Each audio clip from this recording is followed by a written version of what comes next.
I have questions regarding the Airports Act 1996 and the oversight of management of airports. Thank you, Who can Chair. help me with that? We'll just bring the right people up. So, Terrific.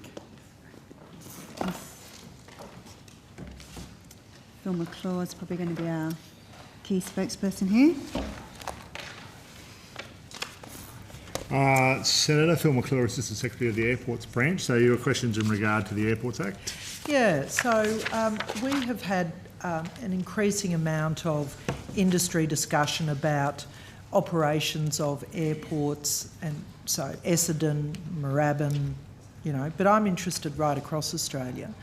I want to understand what is the oversight that the department has under legislation to ensure that particularly operations of general aviation like flying schools, engineering businesses and those kind of things are still operating. And I would go as far west as Broome, and as you know, Sunshine Coast, a brewery, has been given a site on the Sunshine Coast Airport, but there's no space for the emergency helicopters to have a hangar. Seems to be some unusual outcomes happening, and just wondering what are the tools you've got to understand what's going on in airports? Thanks, Senator. So I think there's two, well, a number of classification of airports, but there's airports that are specifically what we call federally leased airports. They're located on Commonwealth-owned land, and they're subject to the Airports Act 1996 legislation and the regulations. There's 21 of those airports, and I can run through them, but there are a whole range of other airports, for instance, Broome and Sunshine Coast, which are not covered under the Airports Act. Sunshine Coast is, I think, it was local council owned, and they provided a long-term lease to a private company to operate Sunshine Coast. Broome's probably Broome Council, I think, though they might have a private ownership arrangement as well. But there's different requirements depending on the different types of airports. Those airports that are not on Commonwealth land are regulated by state and local government regulations, whereas the 21 that are on Commonwealth land are subject to the Airports Act. For those, our department and my branch regulates those. There's requirements for, and depending on the type of airport, master plans to be brought forward either every 5 years or 8 years with a 20-year planning horizon. The master plans really need to set out sort of the long-term development goals and you know the airspace, the number of flights capacity, but also it does detail aviation and non-aviation development that might happen on that airport. The master plans are assessed by the department. They're assessed by the likes of the Department of Environment, CASA, Air Services, looking at safety of operations and efficiency of operations, and obviously anything environmental. But our department looks at how, one of the keys to the Airports Act is that the master plan needs to demonstrate how the current and future needs of the aviation sector will be met, including the general aviation sector, by those master plans. And then subsequent to that, any developments that are often flagged in the master plan are subject to a major development planning process if they trigger a threshold, either environmental or a monetary threshold, around $25 million the monetary threshold. So those developments are then under scrutiny again. The airport needs to bring forward a major development plan for assessment by the same bodies. In addition to that, the department undertakes regular lease reviews of those airports under the Act, and we also have on airport building controllers and environmental officers that if there's developments that are under the 25 million, the building controllers on the airport need to agree with the building activity is safe, and the environment officers need to make sure that they're environmentally compliant. So there's a range of measures, as I said, but there is a distinction between those that are Commonwealth land and other. Okay, if you could provide the list of 21 airports that are regulated under the Airports Act on notice, that would be terrific. I've got them there. I can pass that around. That'd be great, thank you, if we could get some copies. So You know, I've been around airports all my life, and I've actually always kind of enjoyed the nostalgia of going to airports because the hangars look like Charles Kingsford Smith could walk out of one at any moment. That's kind of cute, but it's not actually good for the industry, and we've been seeing some public commentary about the standard of hangars that are being provided under the leases at Bankstown in particular and others. I am particularly interested in understanding the role that general aviation plays in the ecosystem of aviation in this nation, particularly around flying schools. I think it's important that we don't have everybody being trained in simulators, and, you know, whilst we've moved to glass cockpits, that doesn't mean that people shouldn't know how to fly, as well as, of course, the crisis that we've got in engineers right across the country. It seems to me that we have some airfield operators who are using, they're talking about commercial terms as a cover to remove some businesses from airfields. I saw an appalling example the other day where a tenant was told to leave Essendon and to demolish their hangars, you know, probably $250,000 to $500,000 worth of infrastructure that was demolished and, of course, unlikely to be rebuilt. I'm just trying to understand how, if it's not under the Airports Act, do we have a greater focus on understanding the, you know, that ecosystem of general aviation building up through charter, emergency services and into airlines and Air Force? How does the government have a role in that? And is it a change of legislation? Perhaps I'll ask you first, how does the government have a role in that? Well, as I said, it will depend on the airport. So the master plans need to demonstrate how general aviation users will be supported. There is a tension. You know, the privatisation happened in the late 90s, early 2000s of those airports. A lot of the infrastructure has since aged, and there's that tension between an airport operator wanting to, you know, build newer, better premises, but that comes with, you know, implications around those users potentially having to pay different levels of rent and so forth. I mean, there is, and obviously the other part of the argument has always been the non-aviation developed on the sites, and I'm sure the airport operators will argue that the types of, you know, runway upgrades and lighting upgrades and so forth couldn't be funded from their normal activities without that non-aviation part of the process, because aviation tenants typically have whilst they're looking to pay commercial rents, not rents that would support those types of major upgrades. So there is a balance on these airports, but we, as I said, we only have the opportunity to assess those under those federally leased airports. But we are actively assessing how that general aviation is being catered for, and the likes of flight schools can be maintained. But we do, you know, sort of talk to those aviation operators about actively engaging with the airport so that some arrangements can be sort of made that can suit both parties. Senator, maybe if I could add just some work, general work the government is doing, or the department is doing, around the ecosystem that you referred to. So in the aviation recovery framework that the government released towards the end of last year, there is a commitment there to commission some research by BITRA, the Bureau of Infrastructure and Transport Research Economics, specifically looking at what is the value and the growth opportunities in the GA sector. So that work will commence to give government a better understanding of where those opportunities are and the contribution made by GA more specifically.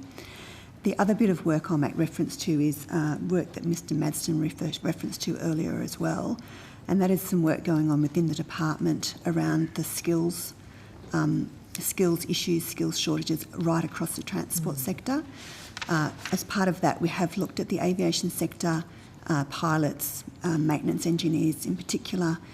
That work's hoping to conclude that work in the coming month or so, just to see whether there is some extra what more could be done, or what is the extent of any shortage issues right across the transport sector, and what are the possible options to address those should we find shortages?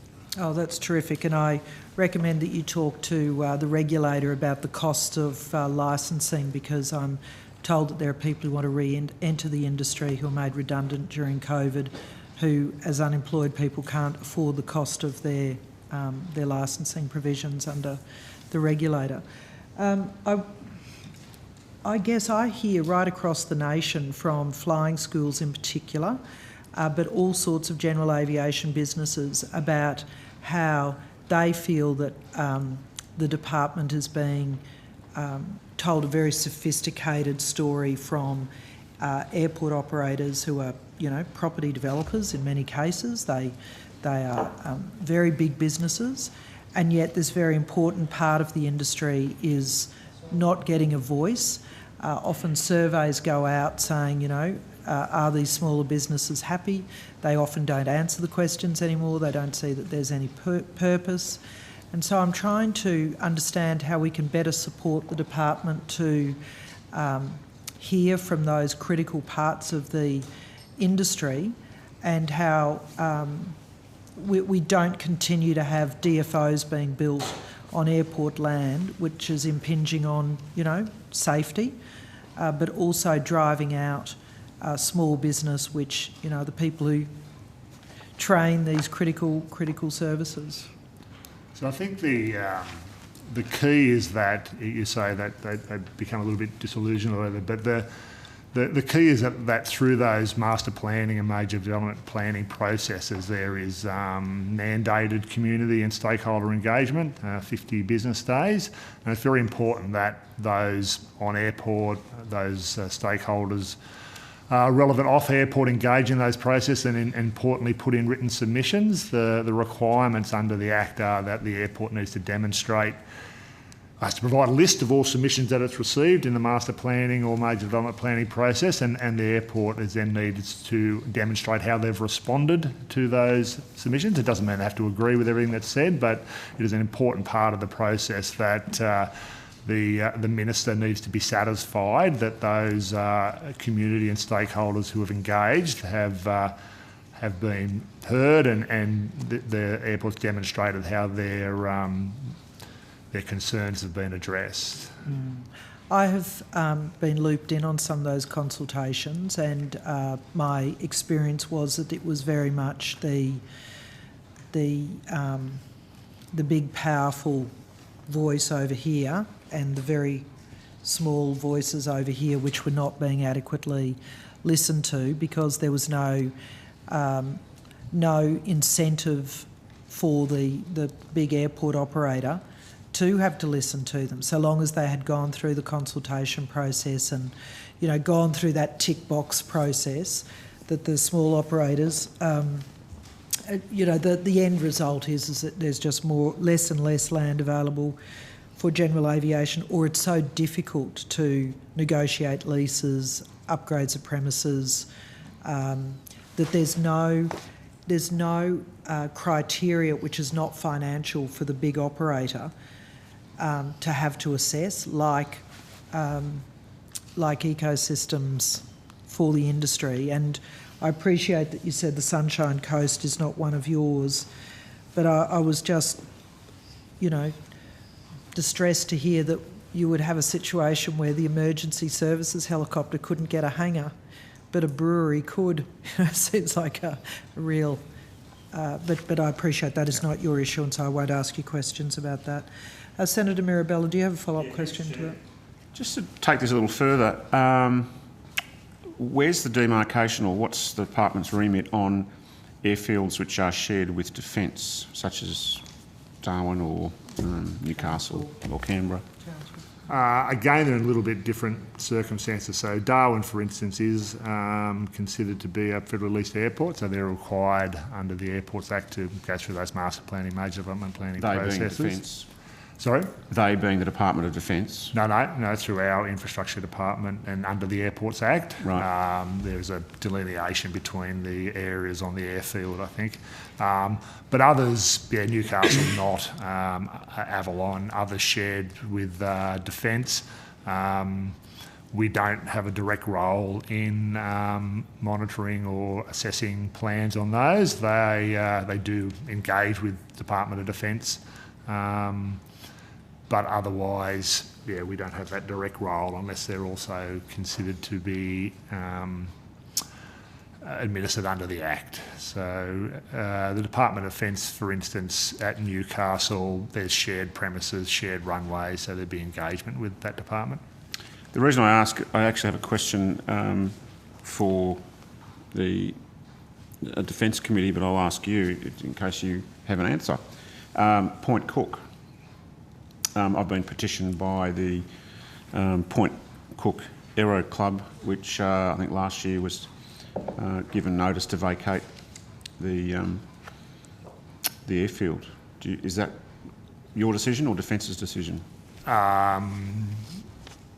Certainly not our decision. I'm not sure Defence really plays a direct role in deciding what the actual International Airport Corporation does with their parts of the premises. I'd have to take it on notice exactly who administers that, but it's not this department's. I will do that. I will do that. Okay, thank you. Terrific, thanks, Senator Mirabella. Just another follow-up to that. It's my understanding that there are some airport operators who are asking for extensions of their leases prior to their leases coming to an end. I know in other jurisdictions you have to be within a certain length of time from the end of your lease to be able to apply for that. Can you give me some information on how you would assess lease length? Yeah, so when the current leases were put in place, I think there were 50 with a 49 option after that, or vice versa. The way the leases were drafted, the renewal of those would be considered 10 years from the date that they would expire.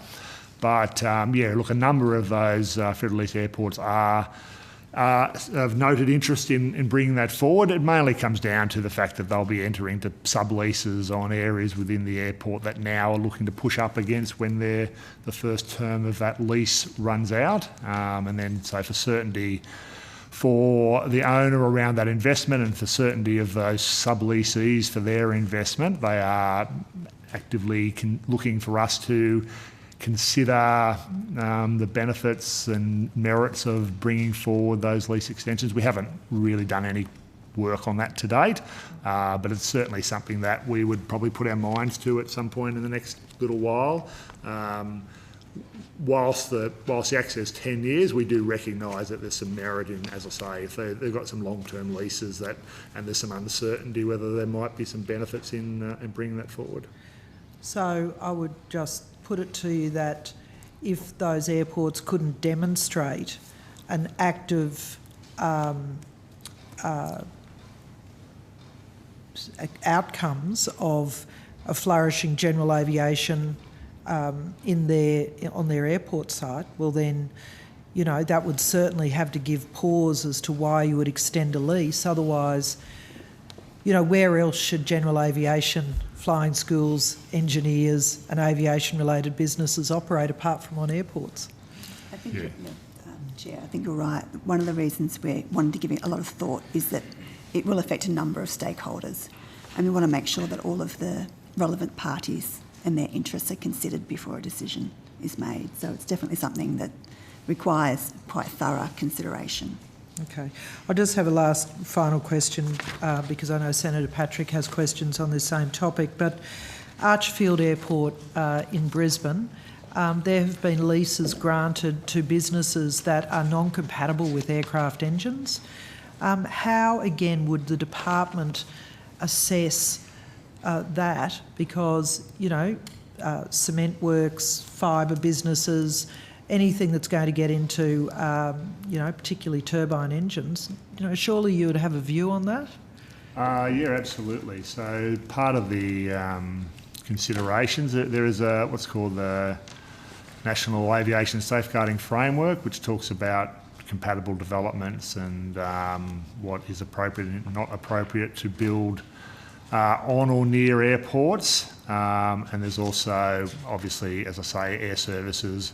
CASA provide advice on major development plans and master plans about the safety, wind shear, other implications of developments on those sites. So that is part of what is assessed. I'm not specifically aware of those developments on Archerfield. I know there was some recycle plants or something like that on there that had been approved, but Archerfield is certainly a federally leased airport, so it is one that would come under our remit. Yeah, and that's one too, that some of the land at the end of the main runway has been allowed to be developed on. So instead of having a cleared use, there's now heavy machinery, farm machinery, tractors and whatnot. What would be normally a safe, place if an aircraft got into trouble. So again, I'm just not sure that perhaps the reporting to the department is adequate, and might be a longer discussion. Yeah, look, they would have had to have been flagged in master plans and building applications and so forth. It predates me, so I can't talk to the specifics, but those types of developments would need to have gone through an assessment and, rightly or wrongly, been deemed to be okay from the sort of the master planning, which would have sort of flagged what the precinct was going to do, to actually the development plan that we would assess, or a building application that would go to the on-airport building controller. So there are processes in place, but I can't talk to the specifics of those, I'm sorry. Yeah. Well, I would just put to you that the processes in place are not adequately protecting the network of airfields that, as a nation, we should prioritise for aviation. So